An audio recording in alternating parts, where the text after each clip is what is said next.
the experience of going clubbing and the experience of being out on a dance floor and getting really high or whatever it's a definite thing that human beings need to do as a species, you know. So you've got to be able to have that space where you can just have get out clause from real life, your real problems or whatever. You know, the problems of your life, Monday to Friday, and, you know, becoming someone else for the weekend.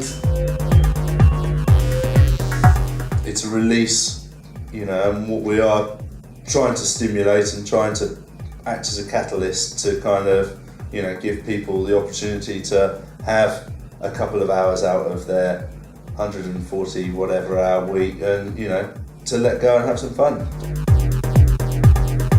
In certain ways, we are all rats in a run. So if we're given certain kind of stimuli, we're going to go a certain way, you know.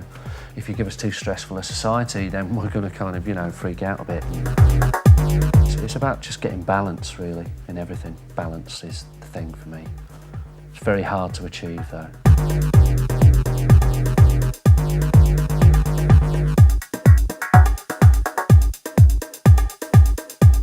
See, like, some major rock star? Yes. They are just the same, pop stars and DJs. It's a different kind of feeling watching your favourite DJ to going to see your favourite band, I think. It's much more that you're consuming live music rather than participating. With a DJ, it's very much about participation. Without participation, a DJ is no good and a DJ is not doing his job. I think a superstar DJ, has a more kind of down-to-earth appeal. I don't think DJs are a patch on rock stars at any rate. I really don't. It's a lot more subdued, a lot more, I don't know, a lot more prim, proper, middle class, I suppose.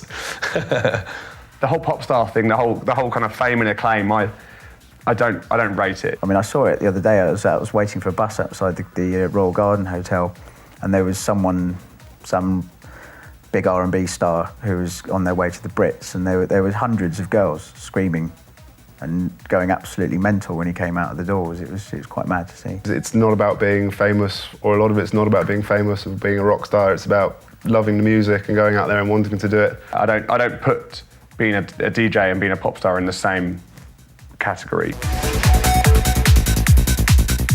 My friends who don't understand about the scene, they just view a DJ as someone who's playing in a place, playing records, and, you know, no one actually knows who he is in the corner. He's just some guy with his head down DJing.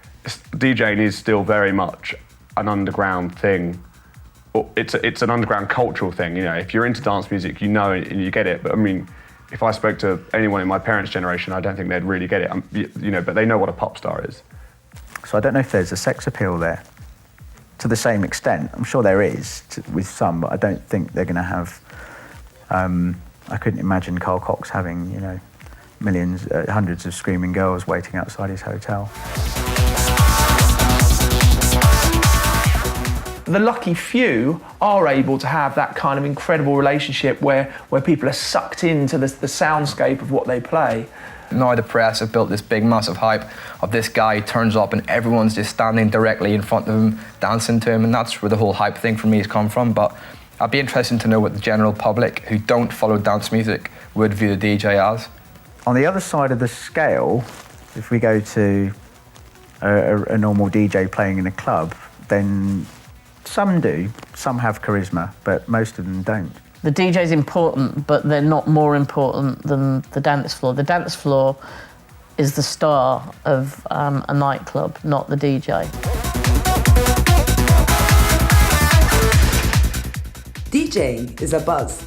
So many out there will do it for free. Some gets paid too much and some not enough.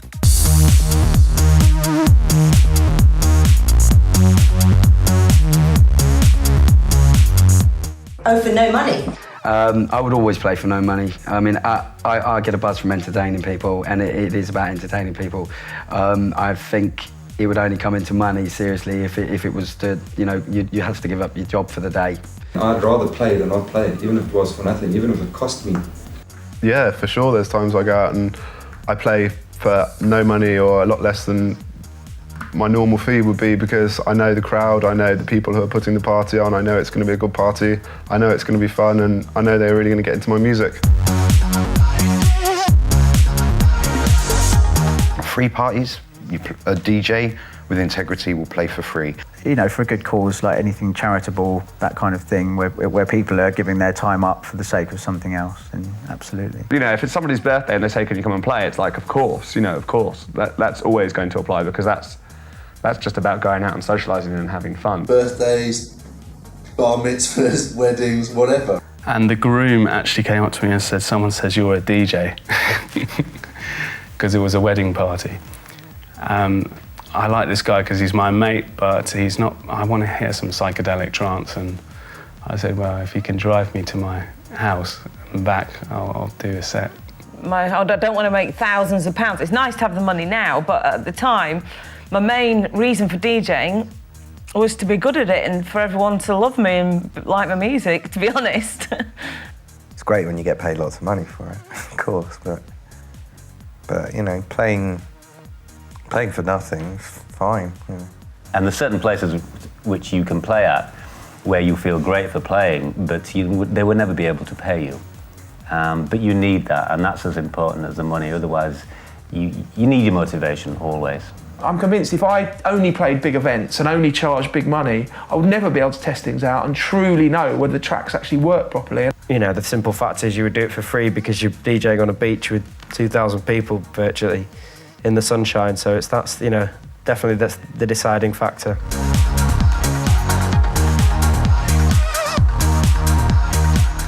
Some of the best gigs you do are your unpaid gigs. Definitely, even though I'm really fortunate to be able to be paid money to do it.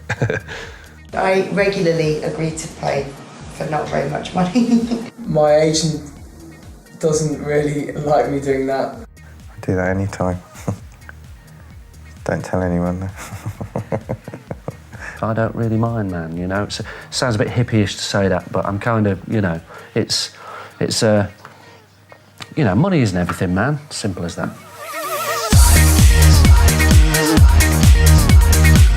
I really think if there weren't any nightclubs in London, people would go mad.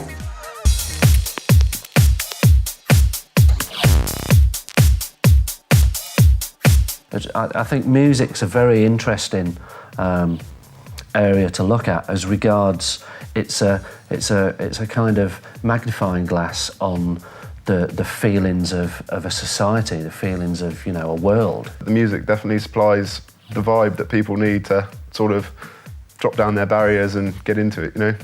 We live in a kind of closed off, you know, somewhat cold modern world, and going out dancing in clubs is kind of like an antidote for that, definitely. Humans are social mammals, and increasingly we're encouraged not to be social and to kind of be fearful of one another. And certainly clubbing is the last opportunity to kind of throw that notion into the dustbin.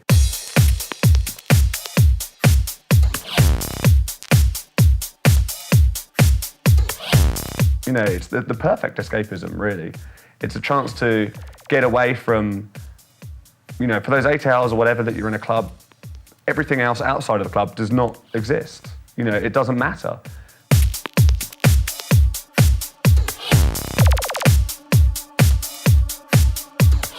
I'm from Belfast, and you know, there's a big sort of religious divide in my country, but when events are run, you know, big events, when people go to these dance events, you know, it doesn't matter what religion you are, everyone's together, there's no fighting, there's no talk of religion, everyone's together, and that's the thing about the dancing I like, the way it brings people together.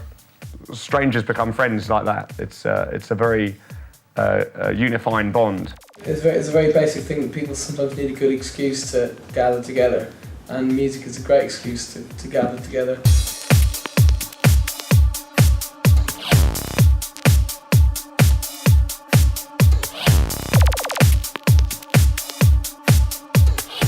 It's like anything, if there's enough people in a dance floor feeling good at one time, you know, might change your mindset when you go home, might make you think about something differently the next day if you've had a great experience with other people. If something grabs their attention all at the same time, there's an energy which emanates from that group of people, and that's what you feed off when you're DJing.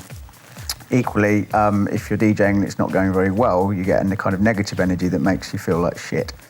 It's kicking the shit out of a club with, 400 people going completely mental to whatever you're playing, and, you'd have to be some kind of weirdly antisocial psychopath to not find that a thrilling experience.